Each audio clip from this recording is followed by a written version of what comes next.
snow. Turns out, despite her pleading, seal pup eyes and layers of blubber, Tallulah is actually an enormous English mastiff. She doesn't seem to have the use of her legs, making her a formidable dead weight. Let's get her up and inside. You got a towel or a blanket that we can use as a sling? Margot doesn't hesitate.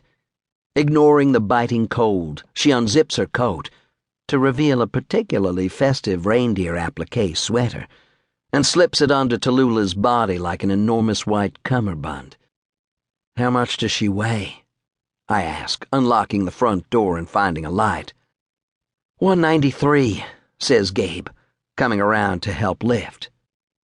The greatest weight ever recorded for a dog was an English Mastiff, 343 pounds. What was that? Asks Margot. I don't bother explaining how I find solace in mumbling obscure facts and trivia during stressful situations, but instead reply, would you mind calling Doc Lewis? Let him know I'm here and he can go back to bed. If Margot nods or replies, I don't see or hear it, as Gabe and I grunt, strain, and stagger our way through the front door and on to the workspace in the back. Tallulah is as nimble as a Zeppelin-sized float at the Macy's Thanksgiving Day Parade, her legs making drunken, half-hearted attempts at walking. It's my fault, says Gabe, breathless, as his dog crumples to the floor in the center of the room. Theobromine toxicity. She ate a whole tray of chocolate brownies I baked. I considered the teenage kid pushing his glasses back onto the bridge of his nose. Theobromine is the ingredient in chocolate that is toxic to dogs. How many high school students would know this fact? When was this? Gabe consults his wristwatch. 52 minutes ago. We called our regular vets, Healthy Paws in Patton, and I paged the doctor on call, but no one called us back. That's why we drove over here. I decide not to mention that about an hour ago, Amy had spotted the entire veterinary staff of Healthy Paws, loud and loose-tongued, on the far side of the noisy bar she had suggested for our ill-fated first date. I guess that explains why Gabe didn't get a call back. He's not picking up, says Margot, sans Stetson, letting me see where Gabe gets his hair color and texture. My little girl's going to be okay, yeah? I grab my stethoscope and get down on the floor with her little girl.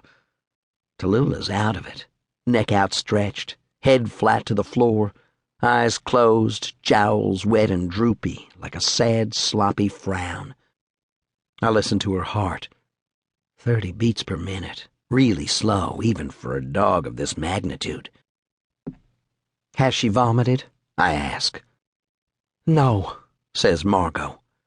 She checks in with Gabe, who seems to deliberate before shaking his head in agreement. I lift up a heavy eyelid.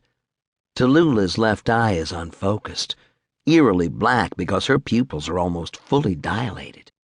Could you pass me that thermometer on the counter? Gabe obliges, but I catch the nervous tremor in his hand. This is your fault, Gabe, says Margot. You and that girlfriend of yours. She's not my girlfriend, Gabe protests, but the blush in his cheek begs to differ. Margot folds her arms across her chest. Okay, so what happened to this friend, who happens to be a girl? Funny how she had to rush off. I told you this has nothing to do with her. I even cooked a cobbler for supper. Why bother with brownies at this time of night? Still holding on to the thermometer, I realize where I've seen Gabe, or rather someone who looks like him. Remove the glasses and he's Art Garfunkel in Catch-22. Hey, I happen to love classic movies, but if you prefer pop culture, leave the glasses on and go with Napoleon Dynamite.